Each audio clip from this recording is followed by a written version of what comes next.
안녕하세요. 이승용입니다. 오늘은 학교생활 기록부의 관리 그 6번째 시간입니다. 지난 시간에 이어서 창의적 체험 활동을 좀 더 이어서 볼 텐데요. 그 창의적 체험 활동에서 이제 동아리 활동, 봉사 활동, 진로 활동 이렇게 세 가지에 대해서 오늘 이제 그 이어서 보려고 합니다. 이 중에서 이제 그 가장 중요한 걸 골라라 그러면 아무래도 이제 동아리 활동이고요. 그 이전 교육 과정에서는 자율활동, 동아리활동, 봉사활동, 진로활동 중에서 가장 중요한 걸 꼽아라 그러면 동아리활동이었고요.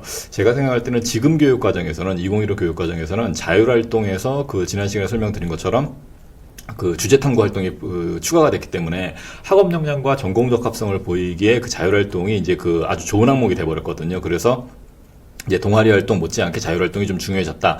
그럼에도 불구하고 동아리 활동이 여전히 또 중요하다. 뭐 이제 이렇게 정리하면 될 것 같고, 동아리 활동 일단 기본적으로는 뭐냐면 그 창체 동아리하고 자율 동아리 이렇게 두 가지 형태의 동아리가 있어요. 보통 이제 정규 동아리라고 부르는 게 이제 창체 동아리가 되는 거고요. 그다음에 이제 자율 동아리는 아이들이 학기 초에 이제 자율적으로 이제 구성을 하는 동아리들이 이제 자율 동아리인데, 기존에 이제 이 자율 동아리가 이제 그 막 활성화되고, 지금은 이제 활성화라기보다는 지금 너무 그 뭐라고 해야 되죠? 너무 활발하게 된 걸 뭐라고 표현해야 될까요? 그러니까 지금 학생들이 너무 이 남용 자율 동아리 자체를 너무 이제 남발을 하고 있는 거예요.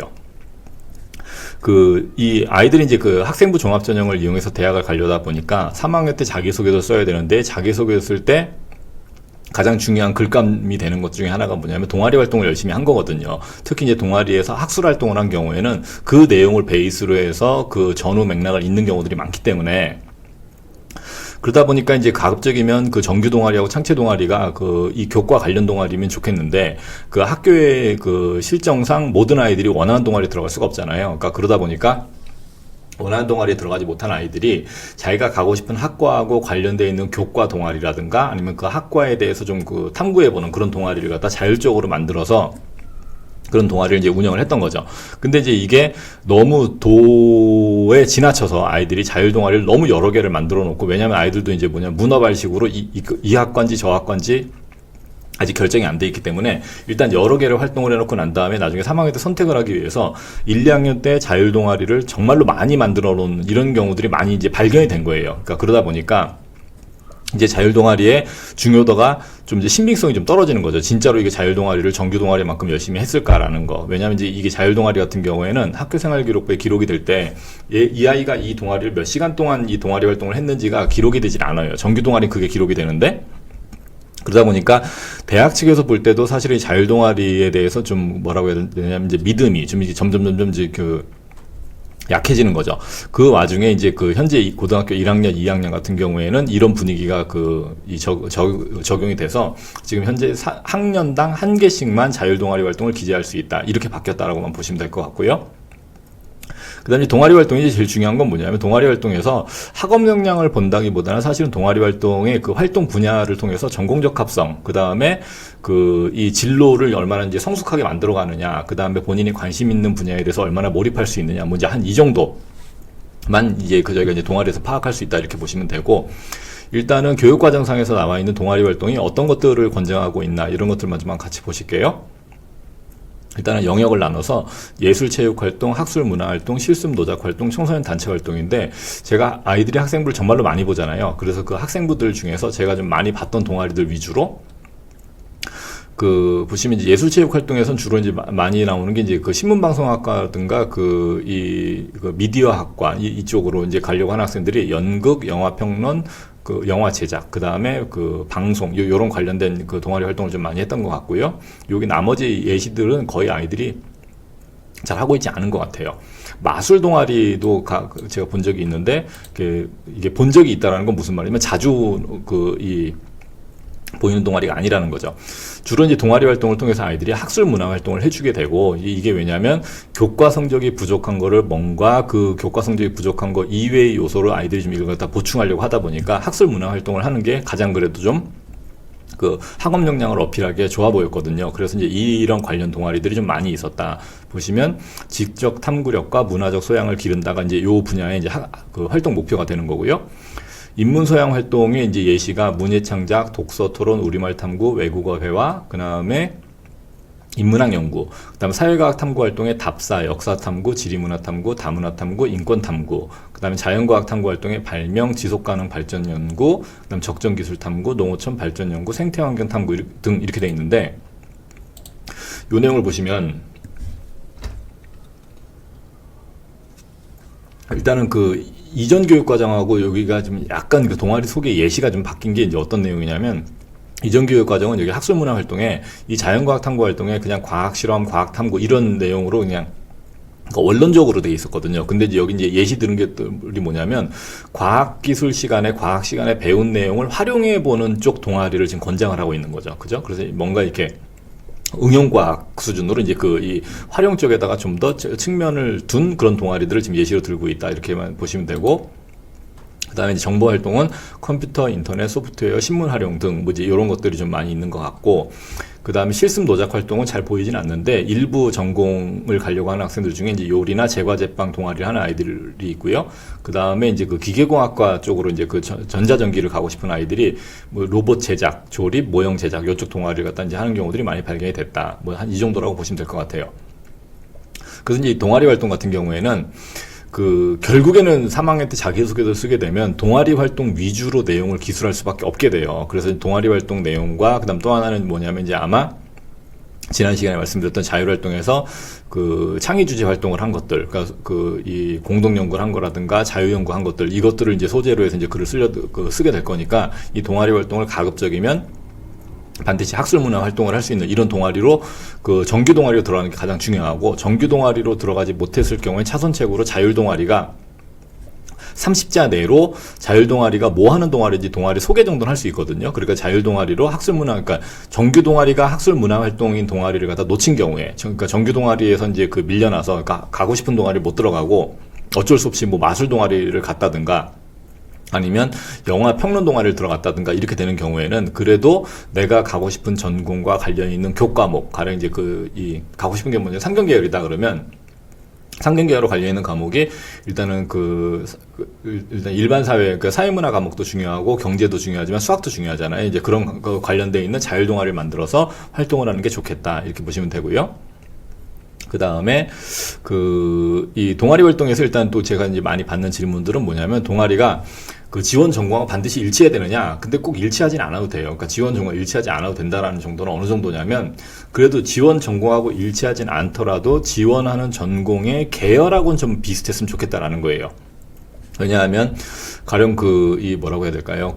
이 자연과학 계열로 가고 싶거나 또는 공학 계열로 가고 싶은 학생이, 그러니까 화학공학과를 가고 싶은 학생이 만약에 물리실험 동아리를 한다든가 또는 지질 관련 동아리를 한다든가 이런 거는 제가 볼 때는 크게 이제 탓할 게 아닌데, 계열적 합성이 좀 이제 맞아 있다고 보는데, 근데 너무 뜬금없이 멀리 떨어져서 그 분야를 전혀 안 해본 것 같은, 그러니까 화학공학과를 가고 싶은데 가령 한국사 탐구 동아리를 3년 동안 내내 했다든가, 근데 이 한국사 탐구 동아리를 3년 내내 한 게 문제가 아니라, 이거 이외에 화학공학과를 가고자 하는 그런 이 진로에 대한 목표라든가 전공에 대한 관심도가 다른 분야에 전혀 없으면 사실은 문제가 된다는 거예요. 그렇기 때문에 가급적이면 지원 전공하고 일치하면 가장 좋을 것 같긴 한데, 지원 전공하고 꼭 일치할 필요는 없다. 그러니까 지원하는 전공의 계열하고만 일치를 시켜도 그냥 무난할 것 같다라는 거고, 그다음 3년 동안 같은 동아리를 하는 게 좋겠느냐라는 것도 역시 또 많이 받는 질문인데, 3년 동안 같은 동아리를 하는 것도 일단은 이 3년 동안 진로가 일찍 결정이 되는 아이들이 있잖아요. 그러니까 그런 아이들 같은 경우에는 3년 동안 같은 동아리를 하는 게 뭐 이렇게 가장 자연스러운 현상이니까.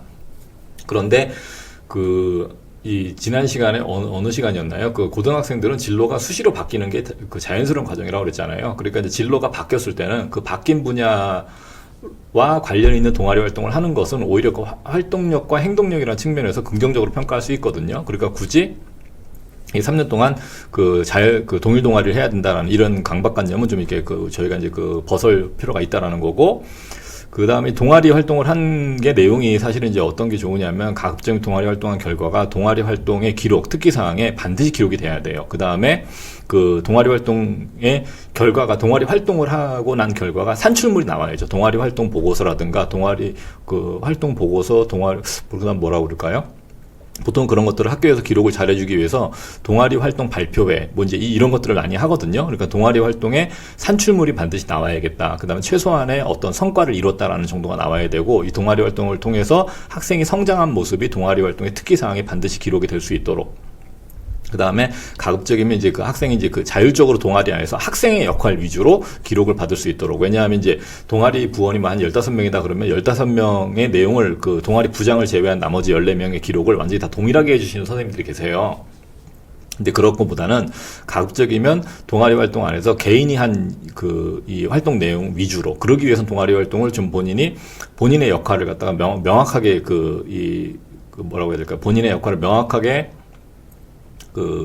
받아서 그 역할을 갖다 잘 수행한 그 결과를 갖다가 이제 기록할 수 있도록 하는 게 좋겠다라는 거죠. 그 다음에 이제 그 봉사활동인데요. 이제 봉사활동을 보시면 이제 봉사활동 이렇게 구성되어 있어요. 이웃돕기 활동, 환경보호 활동, 캠페인 활동 이렇게 되어 있는데 주로 이제 학생들이 많이 하는 건 이웃돕기 활동을 하는 것 같고, 그러니까 친구 돕기 활동, 학습이 느린 친구 돕기, 요게 이제 지난 시간에 제가 설명드렸던 그 학습 멘토링 하는 거, 그다음 장애 친구 돕기, 그다음 지역사회 활동에서 불우이웃 돕기라든가, 그다음 난민구호 활동, 이거 난민구호 활동을 학생들이 하긴 좀 그렇잖아요. 그 불우이웃 돕기라든가, 그다음 복지시설 위문, 그다음 재능 기부, 뭐 이제 이런 건데, 요 재능 기부 같은 게 이제 그런 거죠. 요새 보면 이제 그 지방자치단체 그 산하에 있는 여러 그 기관들에서 이제 어떤 것들이 있냐면, 그 초등학생들을 그 대상으로 이제 이 고등학생이 초등학생들을 대상으로 재능 기부할 수 있는 그런 코너를 만들어주는 것들이 있어요. 가령 이제 뭐냐면, 그 다문화가정센터 아이들한테 우리말을 가르쳐 준다든가, 아니면 우리말로 책 읽어주기, 뭐 이런 걸 한다든가, 아니면 초등학교 한 3, 4학년 이상을 대상으로 어떤 과학 탐구 실험할 수 있는 그런 반을 개설하고, 고등학생들이 들어가서 그 탐구하고 실험하는 걸 갖다 보조하거나 도움을 해주는 뭐 이런 것들, 이런 게 이제 다 재능 기부가 되겠죠. 이런 것들이 주로 이제 제가 많이 보고 권장하는 것 중에 권장하는 내용인데, 이제 왜 그러냐면 지속적으로 할 수 있는 동아리예요. 그래서 이런 동아리는 하나만 잘 그러니까 지속 동아리가 아니라 봉사활동인데, 이런 봉사활동은 한 2년만 잘 맺어놓으면 그래도 꾸준히 3년 동안 할 수 있는 것들이니까, 이런 걸 좀 알아보시도록 하고, 그 다음에 환경보호 활동은 깨끗한 환경 만들기, 공공시설물 보호, 문화재 보호, 지역사회 가꾸기인데, 이런 건 주로 학생들이 개인적으로 하기도 하지만 사실 학교에서 단체로 하는 경우도 있어요. 그래서 이제 학교 봉사로 들어가는데, 근데 이거는 그 대학에서 볼 때 이제 한 사정관님이 이제 어떤 말씀을 하신 게 있냐면, 이게 학교 청소하거나 이제 환경미화 하는 거는 이게 사실은 봉사가 아니라 그냥 학교의 행사 아니냐. 뭐 이제 그렇기 때문에 이거 시간이 많다고 해서 봉사심을 인정해 주거나 진정성을 인정해 주긴 좀 어렵다. 뭐 이제 그런 말씀을 제가 하신 걸 들었는데, 그렇기 때문에 가급적이면 이 청소는 최후의 수단이 돼야 되는 거죠. 그냥 봉사 시간 채우기 위한 최후의 시간이 돼야 되는 거고, 가급적이면 이웃돕기 활동을 하는 게 가장 좀 무난해 보이지 않느냐, 이런 거고, 그 다음에 이제 캠페인 활동에서 공공질서, 환경보전, 그다음 헌혈, 각종 편견 극복 캠페인 활동 등 뭐 이런 것들이 있고, 이런 내용들이 있는데, 이게 아이들이 이렇게 많이 하고 있는 것 같지는 않아요. 주로 이제 아이들은 어디를 많이 하냐면 이웃돕기 활동을 좀 많이 하는 거죠. 실제로 그러니까 도움이 필요한 사람들한테 도움을 주는 이제 이런 동아리들을, 이런 봉사활동을 좀 많이 하고 있다, 이렇게 보시면 되고요. 그 다음에 이제 진로 활동인데, 진로 활동은 보시면 자기 이해 활동, 진로 탐색 활동, 진로 설계 활동 이렇게 되어 있어요. 그런 다음에 이제 자기 이해 활동은 강점 증진 활동, 그다음 자기 특성 이해 활동, 그래서 뭐 직업 흥미 탐색하고 직업 적성을 탐색한다. 그러다 보니까 요거 직업 흥미를 탐색하고 직업 적성을 탐색하고 뭐 체험을 해보고 뭐 이런 거 괜찮고요. 그 다음에 이제 진로 탐색 활동에서 이제 보시면 다시 두 번째가 이제 중요한 거예요. 진로 정보 탐색 활동에서 교육 정보를 탐색하거나 진학 정보를 탐색하거나 학교 정보를 탐색하거나 직업 정보를 탐색하거나 자격이나 면허 제도를 탐색해 보거나 이제 이런 것들을 이제 실을 수 있다고 돼 있는데, 그러다 보니까 이제 학생들이 뭐냐면 진학 정보를 탐색하기 위해서 이 대학들이 하는 박람회에 참가를 해본다든가, 그 다음에 학과 체험 행사 같은 게 있으면 그런 학과 체험을 갖다가 좀 미리 가서 좀 해보는 이제 이런 것들도 이제 많이 참여하는데, 근데 내용은 이제 뭐냐면 그런 게 행사가 너무 일회성이라는 거죠. 일회성으로 끝나기 때문에 그냥 이 아이가 이런 학과에 또는 이 학교에 관심이 있었구나 정도만 뭐라고 해야 될까요? 그런 판단, 그런 정도의 판단만 들어지는 거지, 그런 학과에 대해서 학과 체험을 해봤다고 해서, 이 학과를 정말로 오고 싶어 하는구나, 이렇게, 그 다음 이 학과에 들어올 만한 자격이 있구나, 이렇게 판단해 주진 않는다는 거죠. 그 다음에 이제 진로 체험 활동에서 직업인을 인터뷰하거나, 그 다음 직업인을 추천 강연하거나, 중학교 같은 경우에는 저희 아들도 보니까 이 직업인 인터뷰나 직업인 추천 강연이 좀 사회 각층의 이제 다양한 직업인들을 초청해서 이제 강연을 하는 것 같은데, 고등학교 같은 경우에는 주로 이제 아이들이 현실적으로 이 대입을 목표로 하고 있다 보니까 지식인을 위주로 초청 강연을 하는 것 같아요. 그러니까 이제 지식 산업을 갖다 이끌고 있는 그 대표적인 직업군들 있죠. 뭐 변리사, 변호사, 뭐 이제 의사, 약사, 대학 교수 이제 이런 초청 강연들이 많은데, 근데 요것도 역시 마찬가지인 게 이 그 직업인 초청 강연 같은 것들을 학교에서 이제 행사로 했어요. 근데 이제 이게 진로 탐색 활동 같은 것들을 학교에서 이런 행사가 있을 때 이 행사를 잘 이용하는 아이들은 어떤 형태냐면 가령 이제 이러는 거예요. 가령 이제 생명과학과의 교수가 우리 학교에 와서 뭐 AI와 그 생명과학의 미래에 관해서 뭐 이런 주제로 뭐 강연을 해주신다 그러면 그게 이제 사실은 미리 공지가 되잖아요. 미리 공지가 되면 그러면 내가 만약에 생명과학이라든가 생명공학 쪽에 관심이 있는 학생이라면 그 강연은 어떻게 보면 나한테 굉장히 중요한 기회잖아요. 다른 분야를 만약 기계공학과를 가고 싶어하는 아이가 기계공학과를 가고 싶어하는 아이가 느끼는 중요도보다는 생명공학이나 생명과학과를 가고 싶어하는 아이가 느끼는 중요도는 좀 더 강한 거거든요. 그렇다면 이 아이는 강연을 듣기 전에 오시는 교수님에 대해서 인터넷을 찾아보면 얼마든지 교수님에 대해서 전공 분야라든가 최근의 업적이라든가 이런 것들을 찾아볼 수 있잖아요. 그런 걸 미리 좀 찾아보고 그 다음에 강연을 열심히 듣고 그 다음에 강연 시간에 배웠던 새로운 개념들, 내가 몰랐던 수업 시간에 배우지 않았던 그 분야만의 개념들이 나오면 그런 개념을 좀 더 익혀나갈 수 있는 그런 개념을 갖다 좀 더 익혀나갈 수 있거나 아니면 그걸 좀 더 학습을 할 수 있는 관련된 아주 어려운 전공 서적 말고 좀 관련된 가벼운 책을 한 권 더 찾아본다거나 아니면 이런 강연을 토대로 해서 얻은 개념들을 이용해서 동아리로 돌아와서 동아리의 시간에 활동을 갖다가 그 주제에 관해서 어떤 연구 주제를 잡고 활동을 해보거나 아니면 자율활동 시간에 아까 지난 시간에 말씀드렸던 창의 주제 활동의 자유 연구 주제로 그 강연 시간에 배웠던 내용을 활용해보는 방식. 그러니까 이걸 이제 제가 주로 이제 학생들한테 강조를 할 때는 후속 활동을 자꾸 해줘라라고 이야기하는데 이와 같은 식으로 후속 활동으로 연계가 되어 있어야 나중에 자기소개서를 쓰게 되면 어떤 식이 되느냐면 이런 내용들이 얘는 학교에 있는 이런 가장 기본적인 행사 같은 것도 스스로 본인에 맞게끔 체득해 가고 자기주도적으로 뭔가 활동을 해나가는구나 이런 느낌을 주거든요.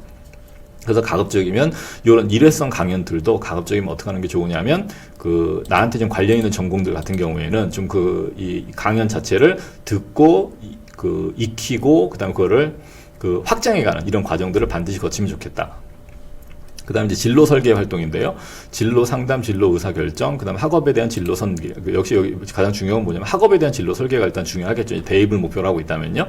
그 다음 일상생활 관리, 진로 목표 설정, 진로 실천 계획 수립, 그 다음 학업 관리 구직 활동인데, 역시 대입을 목표로 하고 있는 학생들 같은 경우에는 이 학업 관리라는 거에다 관심을 좀 많이 가지셔야 되고, 그 다음에 아까 제가 잊고 이야기 안 한 게 이거 직업 적성 탐색에서 학생들이 이제 뭘 하는 경우들이 많냐면, 진로 검사를 받은 것들을 이제 여기에 넣는 경우들이 많이 있어요. 진로 검사를 받는 경우들이 많이 있는데, 근데 이제 문제는 뭐냐면 진로 적성 계열 검사를 딱 보고선 대학에서 판단할 때 학생부에 기록된 대로 가령 이제 어떤 학생이 뭐 경제 경영 계열에 맞는 적성 검사 결과가 나왔다. 뭐 이런 식으로 이제 진로 활동이 그동안 많이 기록을 해놨었는데, 근데 이게 적성검사 결과가 나왔다고 해서 그 학생이 그 학과를 다닐 수 있다는 그건 보장이 되는 건 아니거든요. 그러니까 참고용이 되고 근데 이제 아이들 입장에서는 이게 나는 상경 계열을 가고 싶은데 진로 적성이 상경 계열이 안 나오고 오히려 뭐 공학 계열이 나온다든가 아니면 언론 홍보 계열이 나온다든가 이런 식으로 나오면 불안하잖아요. 나는 그쪽에 관심이 없고 무조건 상경 계열을 가고 싶은데 그러다 보니까 어떤 아이들도 있냐면 상경 계열의 결과가 나올 때까지 미리 검사를 다 해봐요. 그래서 검사를 해서 본인이 이렇게도 이 답변을 해보고 저렇게도 답변을 해보고 하면서 상경 계열 쪽으로 답변이 나오는 패턴을 외워서 실제로 학교에서 하는 걸 갖다가 상경 계열에 맞게끔 인위적으로 만들어낸 적성 검사 결과들도 아이들이 많이 한때 이제 유행을 했었는데, 근데 그 정도까지는 그 정도까지 하실 필요는 없다라는 걸 제가 지금 말씀을 드리는 거고요. 그래서 이제 가급적이면 이제 요새 이제 분위기는 이제 어떤 분위기냐면 아까 지난 강의 시간에 학교에서는 진로가 이 같은 학생들끼리 모아서 활동을 할 수 있는 기회를 많이 제공해야 된다고 했잖아요. 그러다 보니까 학교 안에서도 모든별로 진로 활동을 좀 이렇게 강화하고 있는 그런 추세가 학생부 관리가 잘 되고 있는 학교들 위주로 나타나고 있어요. 그래서 가급적이면 혼자서 이 활동을 갖다 하려고 하지 말고 현대 사회는 가급적이면 이제 거의 다 이제 팀 중심이거든요. 그러다 보니까 이 친구들하고 같이 진로가 비슷한 친구들끼리 진로 활동도 같이 좀 해보고, 그 다음에 지속적이고 좀 자기주도적으로 이제 활동을 갖다 좀 이게 늘려나갈 필요가 있겠다라는 겁니다. 그 지난 시간과 이번 시간에 이어서 그 창의적 체험 활동의 전반적인 내용을 좀 설명을 드렸고요. 다음 시간에는 이제 창의적 체험 활동에서 그 최근 몇 년 동안의 창의적 체험 활동에서 기록할 수 있는 내용과 그 다음에 기록할 수 없는 내용, 그 다음에 올해 특히 고등학교 1, 2학년과 고등학교 3학년 같은 경우에는 기록할 수 있는 것과 없는 것이 바뀐 것들이 좀 있어요. 그래서 이제 그런 주의사항들, 주의사항이라기보다는 유의사항들, 이런 것들을 다음 시간에 함께 한번 살펴보도록 하겠습니다. 감사합니다.